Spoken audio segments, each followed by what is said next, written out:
दोस्तों, मुहर्रम वैसे तो इस्लामिक साल का पहला महीना है। इनकी याद में बहुत सी जगहों पर ढोल तासे बजाकर ताजियों का मातमी जुलूस निकाला जाता है और मुहर्रम का यह त्योहार मनाया जाता है। मगर इस बार मुहर्रम 2025 को लेकर उत्तर प्रदेश के मुख्यमंत्री योगी आदित्यनाथ का एक बहुत बड़ा बयान सामने आया है। और इस बार मुहर्रम के मौके पर योगी सरकार ने अपने 5 नए नियम बनाई हैं। 5 तरह की नई पाबंदियां लगाई हैं, जिनके बारे में हर मुसलमान को जानना बहुत जरूरी है। इसलिए आज का यह वीडियो आप सभी के लिए बहुत खास है। आप इसको आखिर तक जरूर। दोस्तों, मुहर्रम वैसे तो इस्लामिक साल का पहला महीना है, लेकिन इसी महीने की 10 तारीख को यानी कि 10 मुहर्रम के दिन हजरत इमाम हुसैन ने हक और इंसाफ के लिए, इस्लाम को बचाने के लिए करबला के मैदान में अपना घर बार, अपना सब कुछ कुर्बान कर दिया था। यही वजह है कि जब भी मुहर्रम का महीना आता है तो हर इंसान के जहन में करबला का दर्दनाक वाकया घूमने लग जाता है। हजरत इमाम हैं, और यही नहीं, बहुत सी जगहों पर तो हजरत इमाम हुसैन की शहादत को याद करते हुए 9 और 10 मुहर्रम के दिन ताजिया भी निकाली जाती हैं। यानी कि कई जगहों पर मातमी जुलूस भी निकाला जाता है, जिसमें मुसलमान ढोल तासे बजाते हैं और अखाड़ा खेलते हैं।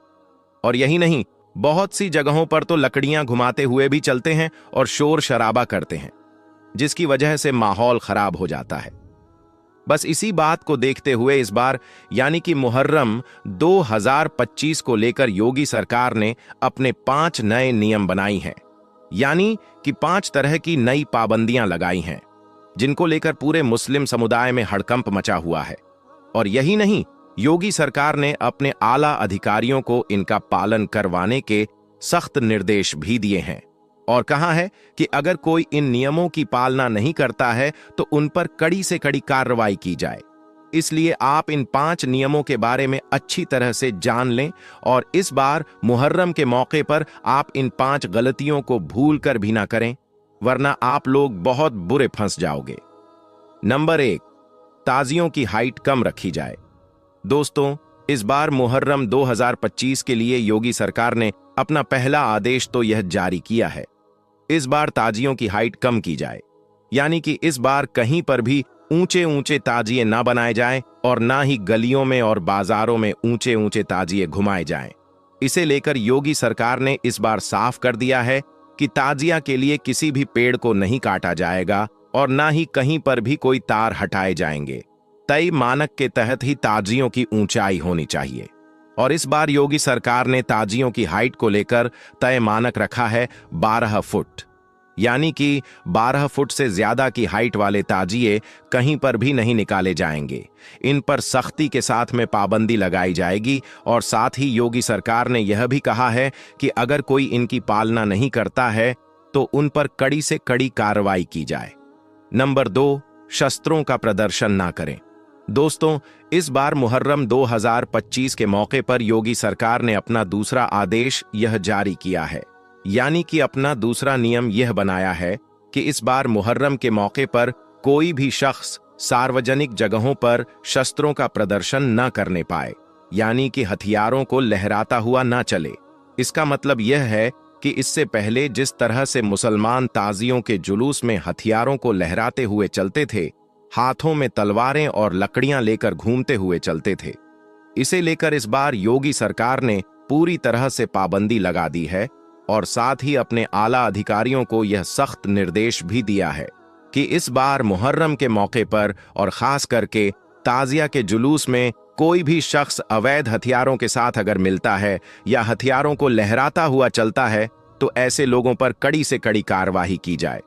तो दोस्तों, इस बार आप मुहर्रम के मौके पर यह गलती भी भूलकर ना करें, यानी कि ताजिया के जुलूस में किसी भी तरह का कोई अवैध हथियार लेकर ना घूमें और ना ही किसी भी तरह के कोई हथियार को लहराते हुए चलें और ना ही इस बार मुहर्रम के मौके पर आप शस्त्रों का प्रदर्शन करें, वरना आप लोग बहुत बुरे फंस जाओगे। नंबर 3, माहौल खराब ना करें। दोस्तों, योगी सरकार ने इस बार मुहर्रम के मौके पर अपना तीसरा आदेश यह जारी किया है कि इस बार मुहर्रम के मौके पर और खास करके ताजिया के जुलूस में कोई भी शख्स भड़काऊ बयानबाजी और नारेबाजी ना करने पाए और ना ही इस बार कोई भीड़ इकट्ठा करके हुड़दंग करने पाए। इस बार योगी सरकार ने प्रशासन को पूरी तरह से छूट दे दी है कि इस बार ताजिया के जुलूस के दौरान कोई भी शख्स अराजकता फैलाने की कोशिश करता है तो उसको किसी भी हाल में बख्शा ना जाए। ऐसे लोगों पर फौरन ही कड़ी से कड़ी कार्यवाही की जाए। ऐसा इसलिए क्योंकि हाल ही के दिनों में आपने देखा होगा कि हमारे देश भारत में कुछ ऐसे असामाजिक तत्व हो चुके हैं जो इस बात का फायदा उठाकर ऐसी भीड़-भाड़ वाली जगहों में जाकर खड़े हो जाते हैं और फिर सांप्रदायिक माहौल खराब करने की कोशिश करते हैं।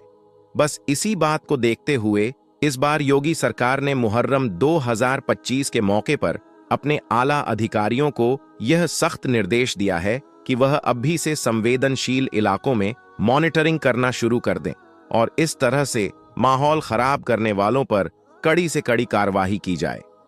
दोस्तों, योगी सरकार के इस आदेश के बाद यूपी पुलिस फौरन ही एक्शन मोड में आ चुकी है। चाहे फिर लखनऊ हो, सहारनपुर हो, संभल हो या श्रावस्ती हो, चप्पे चप्पे पर योगी पुलिस की पैनी नजर है। और यही नहीं, अब योगी सरकार का यही मॉडल एमपी और महाराष्ट्र में भी देखने को मिल रहा है। नंबर 4, अफवाह ना फैलाएं। दोस्तों, इस बार मुहर्रम के मौके पर योगी सरकार ने अपना चौथा आदेश यह जारी किया है कि इस बार मुहर्रम के मौके पर कोई भी शख्स झूठी खबरें और अफवाह न फैलाने पाए और अगर कोई ऐसा करता हुआ पाया जाता है तो उसको सख्ती के साथ में निपटने के आदेश दिए गए हैं। साथ ही योगी सरकार ने अपने आला अधिकारियों को यह भी सख्त निर्देश दिया है कि वह इस बार मुहर्रम के मौके पर सोशल मीडिया की भी 24 घंटे निगरानी रखें। इस बार मुहर्रम के मौके पर अगर कोई सोशल मीडिया के जरिए से किसी भी तरह की कोई अफवाह फैलाने की कोशिश करता है या फिर कोई आपत्तिजनक पोस्ट करता हुआ पाया जाता है तो ऐसे लोगों पर फौरन ही कड़ी से कड़ी कार्रवाई की जाए। और यही नहीं, इसके अलावा योगी सरकार ने यह भी सख्त निर्देश दिया है कि इस बार इस बात का भी खास ध्यान रखा जाए कि मुहर्रम के मौके पर कोई भी भड़काऊ बयानबाजी भी ना करने पाए। ऐसे लोगों पर भी खास निगरानी रखी जाए और फिर उन पर कड़ी से कड़ी कार्रवाई भी की जाए। और नंबर 5, ताजिया तय रूट के हिसाब से ही निकले। दोस्तों, मुहर्रम 2025 के मौके पर योगी सरकार ने अपना 5वां आदेश यह जारी किया है। इस बार ताजिया रखने की जगह तय की जाए और साथ ही इस बात का भी ध्यान रखा जाए कि ताजिया अपने तय रूट के हिसाब से ही निकले, यानी कि ताजिया निकालने का जो रूट तय किया गया है उसी रास्ते से ताजिया निकाले जाएं और साथ ही ताजिया के जुलूस में कोई भी ऐसी वैसी हरकत भी ना होने पाए जिससे दूसरे धर्म के लोगों की भावनाएं आहत होती हों। इसके लिए योगी सरकार ने अपने आलाधिकारियों को सख्त निर्देश दिया है कि इस बार मुहर्रम के मौके पर और खास करके ताजिया के जुलूस में इस बात का खास ध्यान रखा जाए कि कहीं पर भी कोई सांप्रदायिक माहौल खराब ना होने पाए। अगर कहीं पर भी कोई माहौल खराब होता है तो ऐसी जगह पर फौरन ही धारा 144 लगाते हुए वहां पर नियमों का सख्ती के साथ में पालन करवाया जाए और फौरन ही ऐसी जगहों पर पुरुष और महिला पुलिस को तैनात किया जाए और साथ ही ड्रोन कैमरों से ऐसी जगहों की खास निगरानी भी रखी जाए ताकि कहीं पर भी कोई सांप्रदायिक माहौल खराब ना हो सके। इस दौरान अगर कोई पुलिस की कार्यवाही में दखल अंदाजी करने की कोशिश करता है तो ऐसे लोगों पर फौरन ही कड़ी से कड़ी कार्रवाई भी की जाए। इसके अलावा इस बार योगी सरकार ने अपने बयान में यह भी कहा है कि ताजिया के जुलूस में सिर्फ 2 ही लाउडस्पीकरों का इस्तेमाल किया जाए और ज्यादा शोर शराबा भी ना किया जाए। दोस्तों, हम आपको बता दें कि योगी सरकार का यह आदेश सिर्फ मुहर्रम और ताजियों को लेकर ही नहीं है बल्कि आने वाले हर त्योहारों के लिए है ताकि सारे त्योहार शांतिपूर्वक मनाया जा सके। इसके लिए योगी सरकार अब से ही पूरे एक्शन मोड में आ चुकी है। अलग अलग जगहों पर यूपी पुलिस सैकड़ों लोगों को अब से ही पाबंद कर रही है। उन्हें नोटिस दिया जा रहा है ताकि उनकी तरफ से कहीं पर भी कोई गड़बड़ी ना होने पाए। यही वजह है कि बहुत सी जगहों पर मौलाना भी उत्तर प्रदेश के मुख्यमंत्री योगी सरकार के इस फैसले की तारीफ कर रहे हैं और बयान दे रहे हैं कि इस बार सीएम साहब ने बिल्कुल सही आदेश जारी किए हैं। इस बार कोई भी मुसलमान किसी नई परंपरा को डालने की कोशिश ना करें। 12 फीट से ऊंचे ताजियां ना निकालें और जिन रास्तों से ताजियां निकालने का रूट बना हुआ है उन्हीं रास्तों से ताजियों का जुलूस निकाला जाए, यानी कि नए रास्ते से ताजियां निकालने की गलती ना करें। दोस्तों याद रखें, मुहर्रम का महीना बहुत ही रहमतों और बरकतों वाला महीना है, इसलिए आप इस पाक महीने में अल्लाह ताला की खूब इबादत करें। 9 और 10 मुहर्रम के दिन का रोजा रखें और नेक और अच्छे अच्छे काम करें। लेकिन इसके साथ ही आप इस महीने में कोई भी ऐसा वैसा काम भी ना करें जिसकी वजह से आपको या फिर आपकी कौम को किसी भी तरह की कोई परेशानी का सामना करना पड़े। इसलिए आप इस बार हजरत इमाम हुसैन की शहादत को याद रखते हुए इन 5 नियमों का सख्ती के साथ में जरूर पालन करें। अल्लाह ताला से दुआ है कि अल्लाह पाक हम सबको सही और गलत को समझने की तौफीक दे और अल्लाह ताला हम सबको हजरत इमाम हुसैन के नक्शे कदम पर जिंदगी गुजारने की हिदायत दे और हमारे अंदर दीन इस्लाम पर मर मिटने का जज्बा पैदा करें। आमीन, अल्लाहुम्मा आमीन। एक बार आप भी कमेंट बॉक्स में आमीन जरूर लिख दें। दोस्तों, मुहर्रमुल हराम से बहुत सी बातें मंसूब है, वहीं पर एक बात यह भी लोगों में आम है कि मुहर्रमुल हराम में बीबी के पास नहीं जाना चाहिए, यानी मुहर्रमुल हराम में बीबी के साथ कुर्बत के लम्हात नहीं गुजारनी चाहिए, क्योंकि मुहर्रमुल हराम हुर्मत वाला महीना है। अब आया कि मुहर्रमुल हराम के महीने में मियाँ बीबी का मिलना जायज है या नहीं, इसे हमें कुरान और हदीस की रोशनी में देखने की जरूरत है, क्योंकि हर उस बात पर यकीन नहीं कर लेना चाहिए जो कि हमारे मुअशरे में मशहूर कर दी गई है। आज की इस वीडियो में हम आपको तफसील से बताएंगे कि मुहर्रम के महीने में मियाँ बीबी के तन्हाई में लम्हा गुजारना जायज है या नहीं।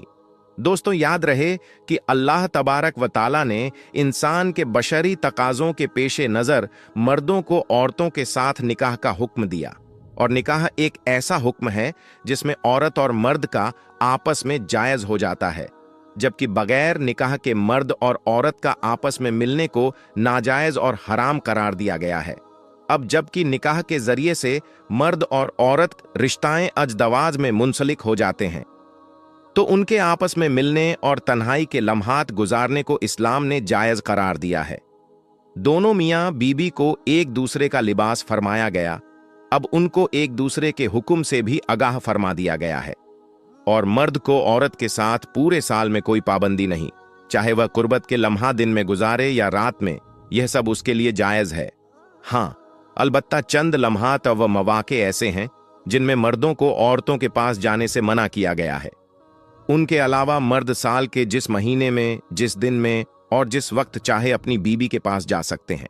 लेकिन मुहर्रमुल हराम के उन खुसूसी लम्हात के बारे में हम आपको बताते हैं, लेकिन उससे पहले देखते हैं कि वह कौन से मौके हैं और कौन सी हालत है कि जिनमें शौहर अपनी बीबी के पास नहीं जा सकते हैं, यानी कि किन मौके पर बीबी के साथ तन्हाई के लम्हात गुजारना नाजायज है। तो दोस्तों, वो मौके जिनमें शौहर को बीबी के पास जाने से मना किया गया है, उनमें सबसे पहला मौका है रोजे की हालत में। तो दोस्तों, वो मौके जिनमें शौहर को बीबी के पास जाने से मना किया गया है, उनमें सबसे पहला मौका है रोजे की हालत में। उनके रोजों को अल्लाह तबारक व ताला ने मुसलमानों पर फर्ज फरमाया और फिर उस महीने की पाबंदियों में यह फरमा दिया कि खाने पीने के साथ अपनी बीवियों के पास जाने से मना फरमाया कि जिससे वो अपनी शहवत को पूरी करते हैं। कि शुरू में रोजे की हालत में आप अपनी बीबी के पास जा सकते थे, उस वक्त यह ममनून नहीं था, लेकिन अल्लाह तबारक व ताला ने कुरान पाक में इस बात से मना फरमा दिया। लेकिन दोस्तों, इस बाबरकत महीने में भी अल्लाह तबारक व ताला ने सिर्फ रोजे की हालत में ही मुसलमान को अपनी बीबी के पास जाने से मना फरमाया है। अफ्तार के बाद चाहे तो मर्द अपनी बीबी से अपने ख्वाहिश पूरी कर सकता है, जैसा कि अल्लाह तबारक व ताला कुरान मजीद में इरशाद फरमाते हैं कि रोजे की रातों को तुम्हारा अपनी बीवियों से मिलने को हलाल किया गया है, वो तुम्हारा लिबास है और तुम उनके लिबास हो। बहवाला सूरा बकरा आयत नंबर 187। इस आयत में फंस से मुराद बीबी से मिलाप और उससे पहले करने वाले काम हैं। तो उससे यह बात वाज़ेह हो जाती है कि रमजान जैसे बाबरकत महीने में भी मियाँ बीबी के मिलन को हराम करार नहीं दिया गया, बल्कि सिर्फ और सिर्फ रोजे की हालात में उससे मना किया गया है। दूसरी जो हालत है वह एहराम की हालत है कि जब हज और उम्रे की नियत से एहराम बांध लिया जाए और जियारत करने से पहले पहले शौहर को अपनी बीबी के करीब जाने से मना फरमा दिया गया, और इस मौके पर जायज नहीं कि शौहर अपनी बीबी के पास कुर्बत के लम्हात गुजारे, जैसा कि अल्लाह तबारक व ताला का फरमान है कि हज के महीने मुकर्रर हैं, इसलिए जो शख्स हज लाजिम कर ले वो अपनी बीबी से मेल मिलाप करने और लड़ाई झगड़ा करने से बचता रहे। सूरा बकरा आयत नंबर 117। तीसरी हालत जिसमें शौहर को अपनी बीबी के पास जाने से मना फरमाया गया है वो हैं हैज और निफास के दिन। हैज से मुराद वह मखसूस दिन जो औरतों के हर महीने को होते हैं। उसके अलावा निफास यानी बच्चे के पैदा होने के कुछ अरसा जो औरत को खून आता है।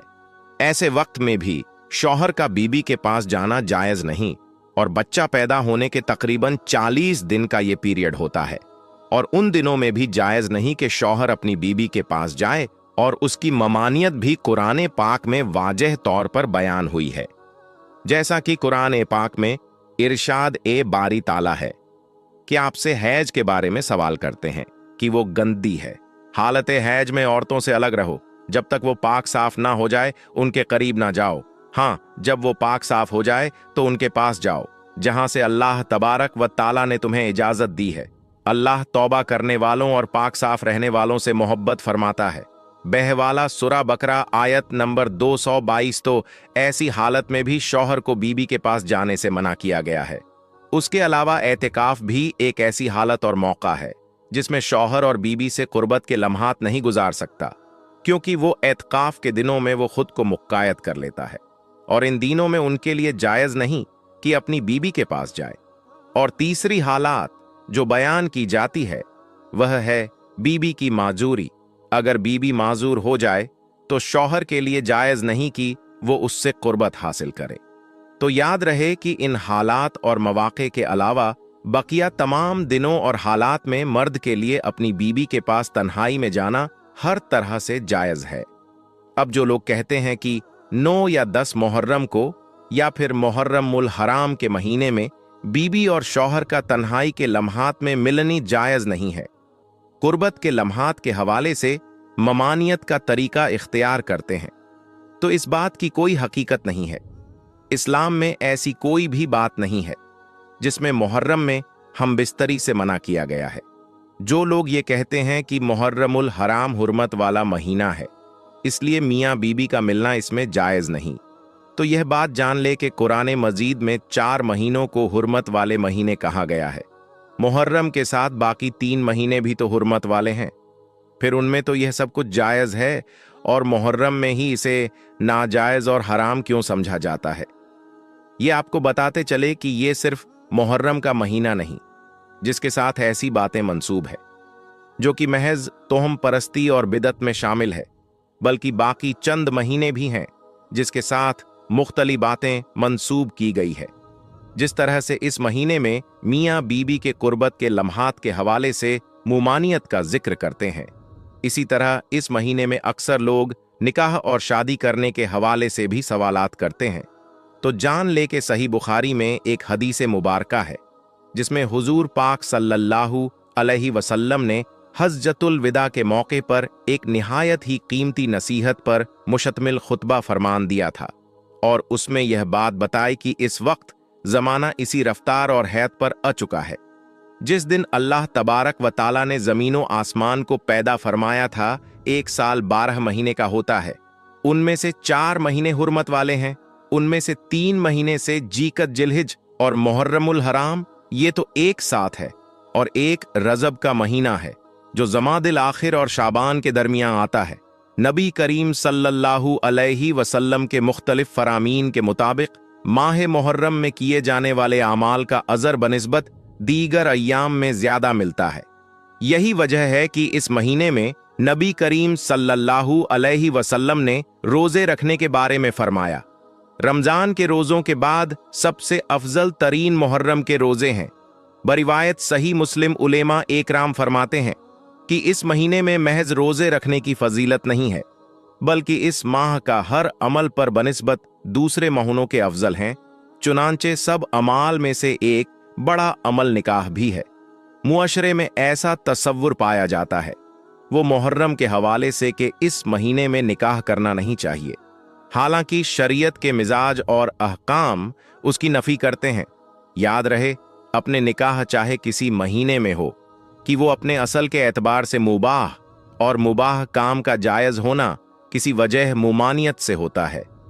इस महीने में या उसके अलावा किसी और महीने में भी शरीयत की तरफ से किसी किस्म की कोई मुमानियत नहीं मिलती, ना किताबो सुन्नत में और ना ही इजमाए उम्मत से और ना ही कयास वगैरह से। इसलिए मुहर्रम के महीने का निकाह जायज है, उसको नाजायज या हराम कहना दुरुस्त नहीं।